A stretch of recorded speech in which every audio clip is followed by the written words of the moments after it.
Oh, no hemos cantado, ¿verdad? ¿Cómo? Ya llegó el pianista. Bueno, ahorita cantamos. Hoy vamos a incluir la canción. Ya está, bueno, nos falta la otra maestra, pero ahorita llega. Le damos gracias a Dios, le damos una cordial bienvenida a todo el gentil auditorio de la página de la Iglesia Bautista Calvario de Hueslaco. Hoy es el 24 de abril del 2010, no, ¿cuál 2010? Del 2022. 1825. Del 2022. 2022. Y es que le damos gracias a Dios que nos permite estar aquí. La cuestión es que hoy estamos preparando ya la celebración del Día del Niño y estamos contentos por la oportunidad que Dios nos permite. Realmente esa es una celebración que se hace en México. Aquí no sé si hay una celebración en Estados Unidos. ¿Hay alguna celebración, hermano Lupita, que hagan? No hay, ¿verdad? Que yo sepa. Aquí no se reconoce eso. Y lo hacemos por el 30 de abril, que vendría siendo el sábado, creo, va a ser el sábado, es el Día del Niño en México. Pero aquí lo agarramos un domingo antes para acomodarlo. Así que el día de hoy vamos a tener piñata, espero yo. Tenemos dulces, tenemos hamburgers y tenemos un buen tiempo de celebración. Pero por lo pronto, antes que eso, el hermano Justino ya está listo con la clase. Permanece firme hasta el fin. Así que vamos a darle espacio para que... Ya no tiene pila. ¿Qué? No, no es eso, sino que tiene una forma en la cual se ve vivo, pero ahorita no le encuentro cómo. Entonces, así mismo. Bueno. Ya veremos cómo le hago.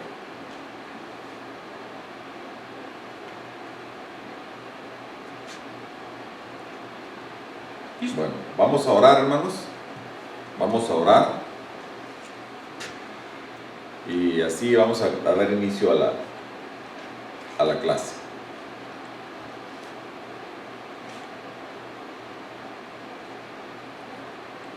No se deja, hermano. Lo que pasa es que tiene un sistema para que se vea así blanco, pero no quiere. Pues ni modo. Ah, no, ya. Ya lo encontré. Bueno, vamos a orar. Señor, te damos gracias por este día. Encomendamos en tus manos este tiempo de estudio bíblico. Encomendamos en tus manos al hermano Justino. Encomendamos en tus manos la clase. Te pedimos que bendigas también al auditorio. Gracias, Dios. Muchas gracias porque en ti podemos confiar. Que sea de bendición, Espíritu Santo, te quedas a cargo. En el nombre de Cristo. Amén, amén, amén. Muy bien, hermanos, vamos a cantar nuestro coro. Y ahí cuando el hermano esté listo y va a comenzar la clase. No, ya está listo. Vamos a comenzar con nuestro coro. ¿Listos? Vamos a cantar. A la escuela dominical iré, a mi clase fiel asistiré. Dios ha prometido estar con 2 o 3, serle fiel a Cristo mi deseo es. Muy bien, pasamos todos a nuestra clase. Pues aquí creo que nada más venimos nosotros, pues está bien. Adelante. Muy bien, vamos a ver la idea central. Podemos esperar dificultades cuando escogemos seguir a Cristo. Esto lo encontramos en la página 82 del texto. Aplicación para la vida. No hay mejor cosa que estar en manos del alfarero. La vasija, cuando está en manos de su hacedor, no tiene voz ni voto. El alfarero hará con ella lo que ha decidido hacer debido a una necesidad específica. Sus manos darán forma al barro, apretando, estirando, hundiendo, cortando, deformando, arrancando, estrechando y ensanchando. Finalmente el horno hará que el trabajo del alfarero en la vasija permanezca. Después de todo el proceso, el producto terminado será mucho mejor que cuando todo se inició de la misma manera. Como cristianos, debemos confiar en que estamos seguros en las manos de nuestro Dios. No hay mejor lugar para estar. El mundo que nos rodea sufre y la maldad va en aumento. Los hijos de Dios no estamos exentos de toda esta aflicción y tribulación. Lo cierto es que el Señor nunca prometió que seríamos librados de las dificultades en esta vida.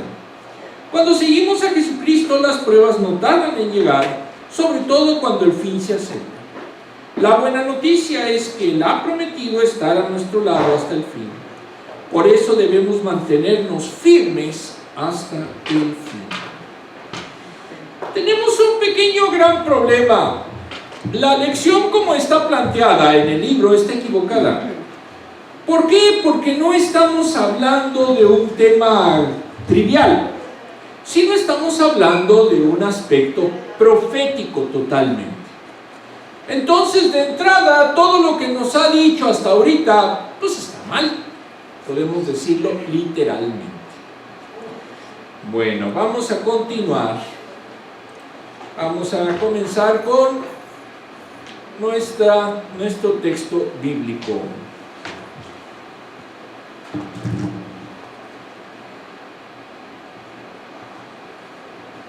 Mateo 24, del 1 al 3. Jesús salió del templo y mientras caminaba se le acercaron sus discípulos y le mostraron los edificios del templo. Pero él les dijo: ven todo esto. Les aseguro que no quedará piedra sobre piedra, pues todo será derribado.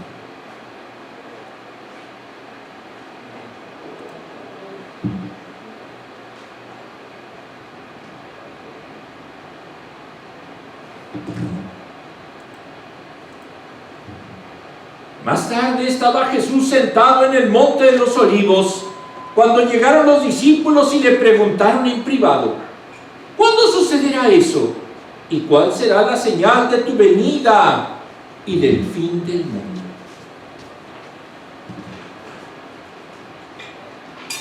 Más o menos así sería el templo de Jerusalén en el siglo I. O sea, un templo maravilloso con un montón de edificios, inmenso, admirable. Pero ahí no estaba Dios.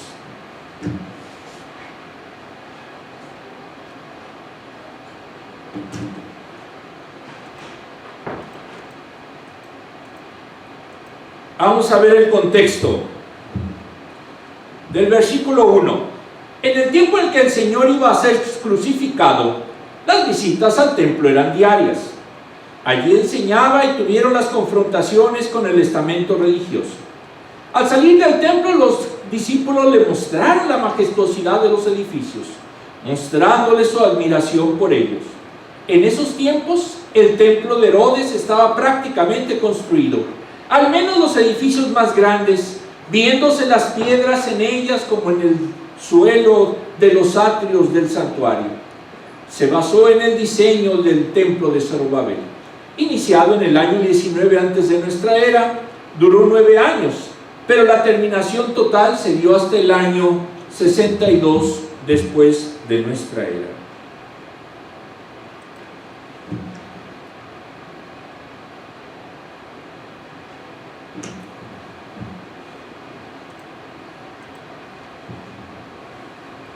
Del mismo versículo 1. El santuario quedó como una simple casa cuando fue abandonado por Dios. La iglesia es hoy el santuario de Dios en espíritu. Efesios 2:22. La gloria de la casa espiritual, que es la iglesia, lo mismo que en el santuario material, consistía en la presencia de Dios en ella. Sin esa presencia es una simple agrupación de personas con intereses comunes. Y es peor cuando el Señor se le margina por la propia congregación. Solo Él comunica poder a su pueblo, si no, pasa como la iglesia en la Odisea.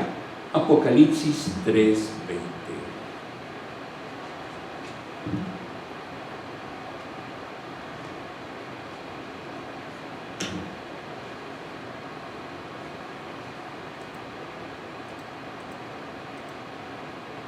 Versículo 2. Conmocionó su respuesta.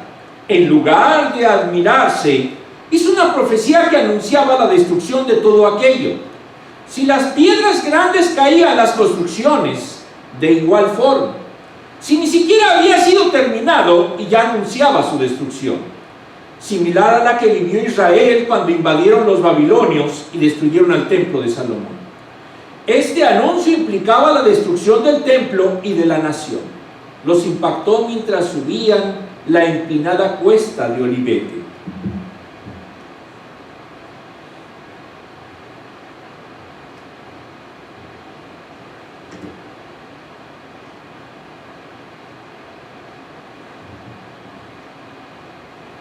Esas construcciones no estaban reservadas al culto a Dios. Cuando Dios estuvo en ella, Él la protegió. Cuando la abandonó, era una casa más de hombres. Esa profecía se cumplió en el año 70 de nuestra era, cuando las fuerzas de Tito asolaron Jerusalén y destruyeron el templo. Se cumplió palabra por palabra, porque había sido hecha por el Hijo de Dios. Mateo 24:35. Fue juicio a causa de su pecado, rebeldía y desconocer al Mesías cuando vino. Una iglesia no es la construcción. Una iglesia es cuando los creyentes hacen que Dios more aquí. Cuando se abandona lo que es la esencia de nuestra fe, que es Jesucristo, deja de tener sentido una iglesia y pasa a ser simplemente una congregación de amigos, un club social, no una multitud de creyentes. ¿Es nuestra iglesia realmente iglesia? Amén. Espero que sí, mi hermano, porque nada más usted lo dijo. Yo nada más digo, yo no quiero ser insidioso, ya saben, pura y mera coincidencia. Versículo 3. La subida de Jerusalén a Betania podía hacerse por vía corta, pero bastante pendiente, que culminaba en el monte de los Olivos. Posiblemente se sentaron los 12 con Jesús para descansar. Entonces los discípulos estaban inquietos por la profecía de la destrucción del templo. Aparece la pregunta en los 3 sinópticos. Para Marcos habla sobre la destrucción del templo, pidiendo una señal para saber cuándo se produciría. Marcos 13:4.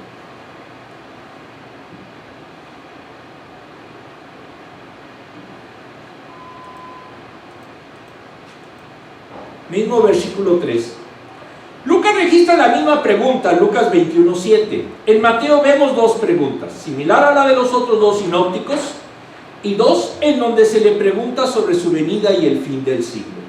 Es decir, la dispensación, antecedente a su regreso a la tierra. ¿Cómo dijimos que se llama también? Lo vimos en la clase pasada. Parusia. A ver, todos. Parusia. No se les olvide, por favor. De veras, no se les olvide. Apúntenla. Es decir, la dispensación antecedente a su regreso a la tierra. Él había profetizado su muerte y también su resurrección. Mateo 16:21, 17:22, 20:18. Rechazando que el maestro moriría, pensaban que la instauración del reino venidero sería por la venida del Mesías. No hay fechas ni para la venida del Señor, ni para las señales proféticas. Cuando oigan que alguno dice que en marzo, que en septiembre, que en octubre va a venir el Mesías, no le hagan caso, es un charlatán. No hay fechas. La palabra no nos dice exactamente cuándo, pero sí nos da guías proféticas.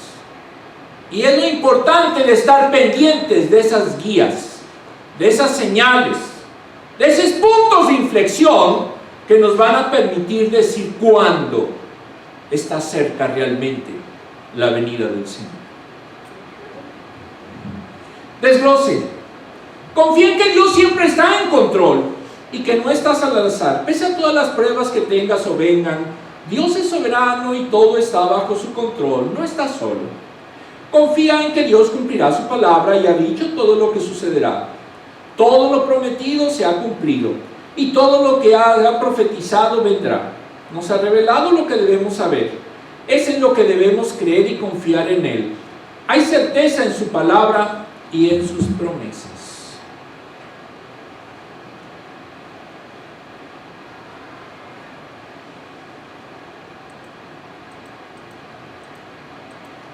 Tres, anhela su regreso.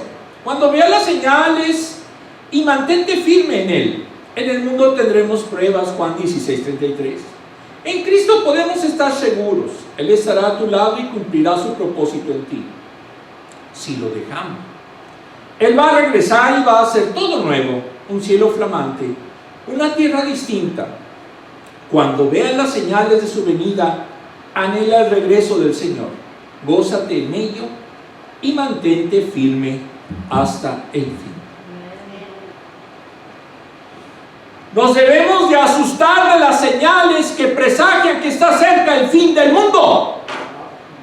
No, porque alabado sea el Señor, antes de pasar esa tribulación, se llevará a su iglesia. Eso es el arrebatamiento. Entonces, todo lo que vamos a ver es para los que no se fueron en ese arrebatamiento, para los que no se irán y se quedarán aquí para hacer los últimos 7 años de la profecía de Daniel. Entonces no se angustien, porque si todo sale bien y realmente somos salvos y realmente es una iglesia de Dios, no tenemos de qué preocuparnos, porque no nos tocará ver todo lo que Jesucristo profetizó. ¿Ok? Nada más uno. Tengan cuidado, ya me preocuparon. Ya me preocuparon. Vamos a ver las preguntas.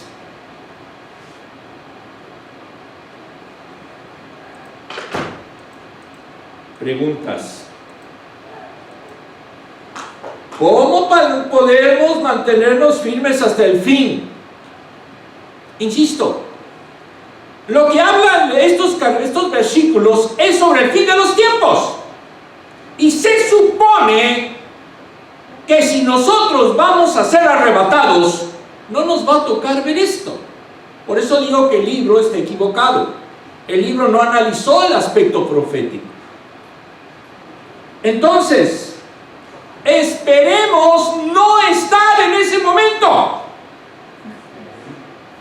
porque ya estaremos junto con Jesucristo, esperando el tiempo de la era milenial. Y si no son arrebatados con la iglesia, sí, preocúpense. Sí, preocúpense. ¿Por qué podemos esperar pruebas? A Jesucristo, siendo hijo de Dios, lo persiguieron y lo mataron. A todos los que seamos creyentes, lo mismo nos pasará. Y tendremos pruebas. Y serán difíciles. Pero podemos estar seguros que el Espíritu Santo y Jesucristo están con nosotros. Nosotros no tenemos ídolos. Nosotros no creemos en vírgenes o santos, porque ellos no sirven de nada, son solo el yeso y negocio de una iglesia. Nosotros creemos solo en el Espíritu Santo, en Jesucristo y en Dios Padre. Y eso sí protegen, no se rompen, ni se deterioran, como los otros muñequitos, que muchos encomiendan su diario andar.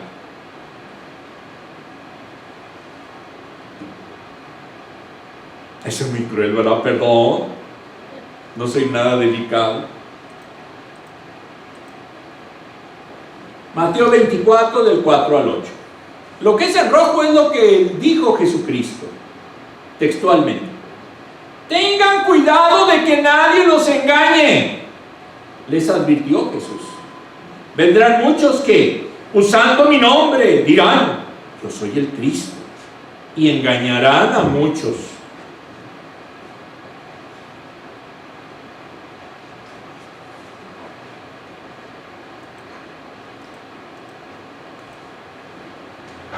Ustedes dirán, oirán de guerras y rumores de guerra, pero procuren no alarmarse. Es necesario que eso suceda, pero no será todavía el fin.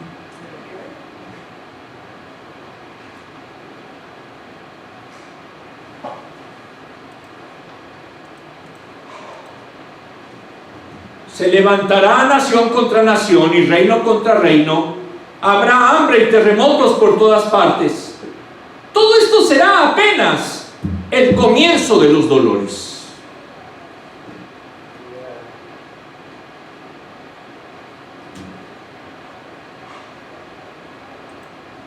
Recientemente oí el rumor de que posiblemente haya bombas nucleares entre Rusia y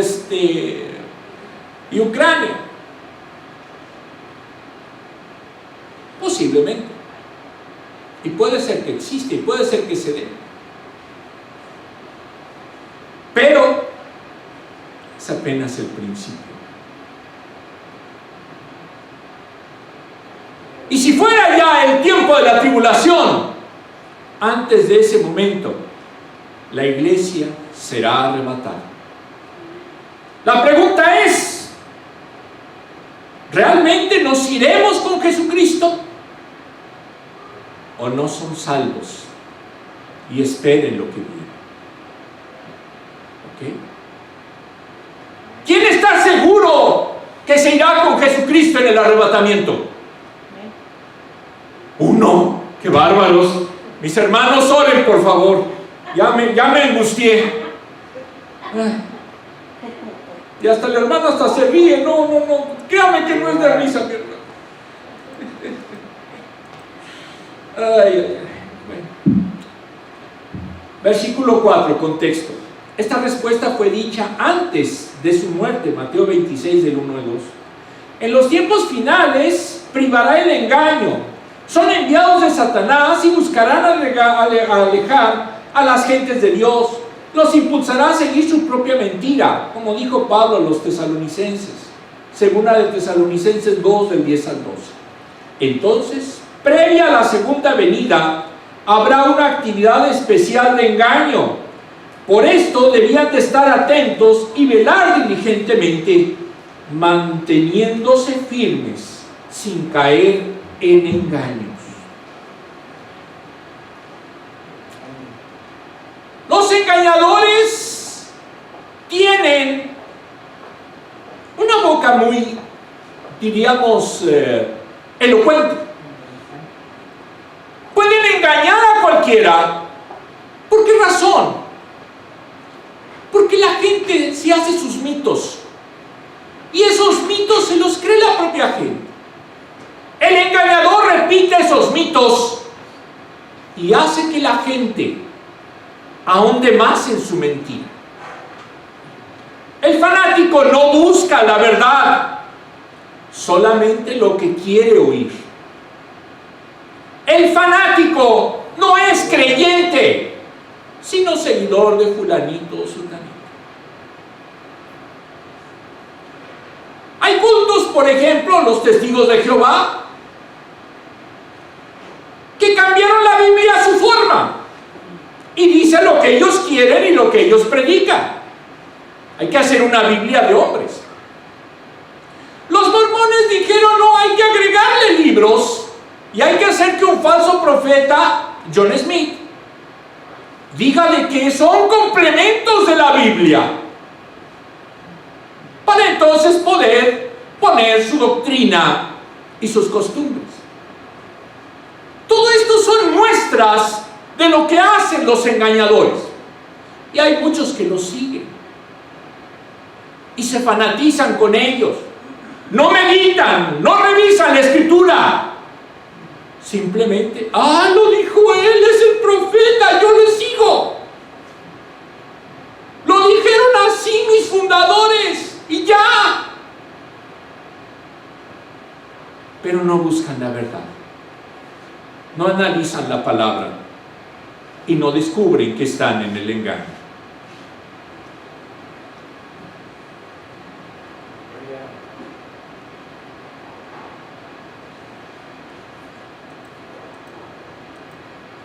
Mismo versículo 4. En el pasaje se utiliza el llamado presente profético, por el cual hechos futuros se dan como ocurriendo en el tiempo actual, ya que la profecía se expresa desde la perspectiva divina que se producirá en el tiempo que Dios determina. Entonces, el engaño será intenso antes de la segunda venida. No deja de manifestarse en toda ocasión.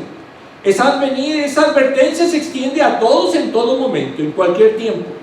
Cristo advierte a su iglesia en el tiempo actual que vele, a fin de que no caiga en los lazos del engaño diabólico que se manifiesta en el presente. En el siglo I había herejías, como las hay en el siglo XXI, en donde las doctrinas de hombres sustituyen a la doctrina de Dios. Entonces vemos iglesias de hombres, con doctrinas de hombres, no siguiendo lo que es la enseñanza de la palabra. Esta es una iglesia que, ¿qué doctrina seguimos nosotros? La de Cristo. ¿Ok? Versículo 5. Habrá engañadores que supuestamente vendrán en su nombre y se manifestarán como falsos cristos, engañando a muchos. Juan afirmó en sus cartas que el espíritu del anticristo ha estado continuamente en el mundo. Primera de Juan 2, 18 al 19, 4, 1 y 3. Esa era la enseñanza que los apóstoles establecieron en la iglesia primitiva. El anticristo está viniendo. Primera de Juan 2, 18. Pablo desarrolla esta enseñanza de Jesús, segunda de Tesalonicenses 2, del 3 al 5.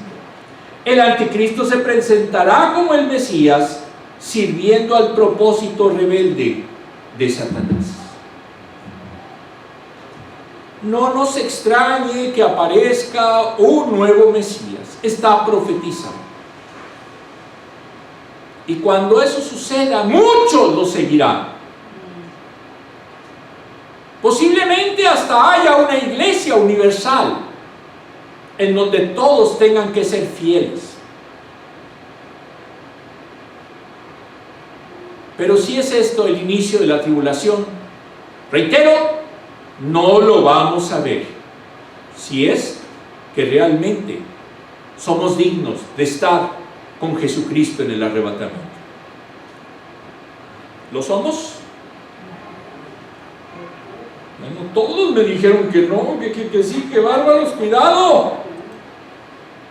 Bueno, mismo versículo 5. Juan años después advierte que no hay que creer a todo espíritu. Primero de Juan 4:1. Ambas advertencias son para los creyentes. No se fíen de quienes quieren engañarlos con sus palabras. Los creyentes deben tomar en cuenta: 1, la del Espíritu de Dios que mora en ellos. Primera de Juan 3:24. Los espíritus diabólicos que controlan a los falsos maestros. Primera de Juan 4:1.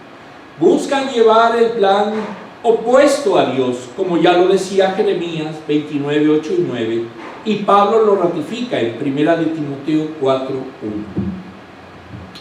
Cuando haya una iglesia que diga que no hay que seguir las enseñanzas de Jesucristo, es del anticristo. Cuando diga, como dijo el pastor en el último sermón, que hay iglesias que buscan quitar a Jesucristo de su interior, son del anticristo. Cuando digamos que no es importante tener una experiencia personal con Jesucristo y que es mejor ser racional y humanista, entonces son del anticristo. No se dejen engañar, busquen la verdad, amen la verdad y no caigan en esas trampas. Pero es que ahí van todos mis amigos y mis amigas y hablan muy bonito, es más, se ve reír en la tele. Pero no son de Dios. Si su mensaje no es de acuerdo a la palabra, no son de Dios, son del anticristo. Aquí no hay sincretismos. O somos cristianos creyentes o son del anticristo.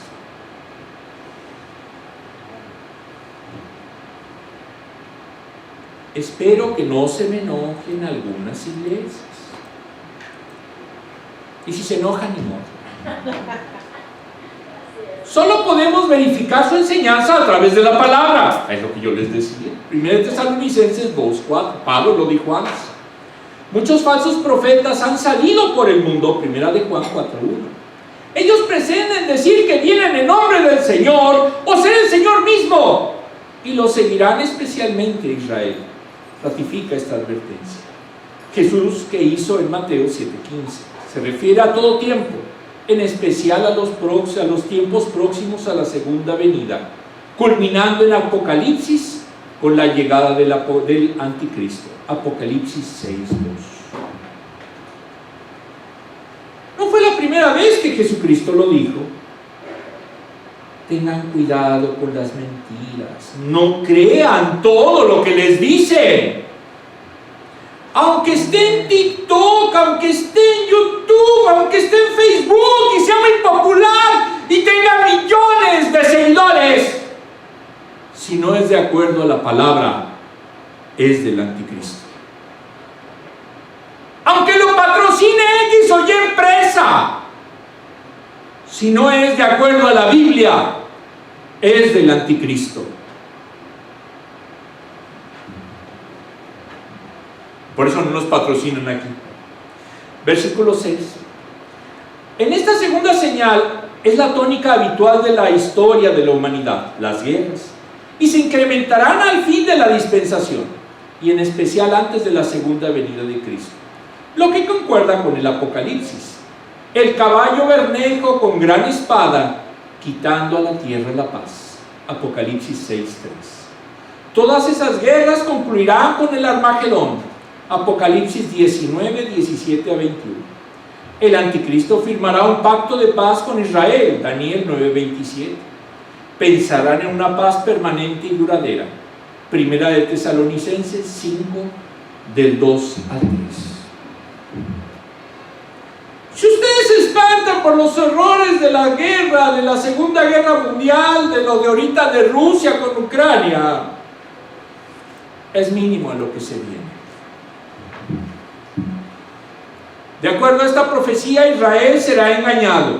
El doctor Carballosa, citado por Pérez Millós, dice que en esos tiempos se quitará la paz, se masacrarán unos a otros, no habrá compasión al prójimo.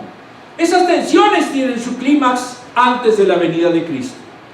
Dice a sus discípulos que no se alarmen, porque debemos tener confianza en Dios, disminuyendo la inquietud por los acontecimientos.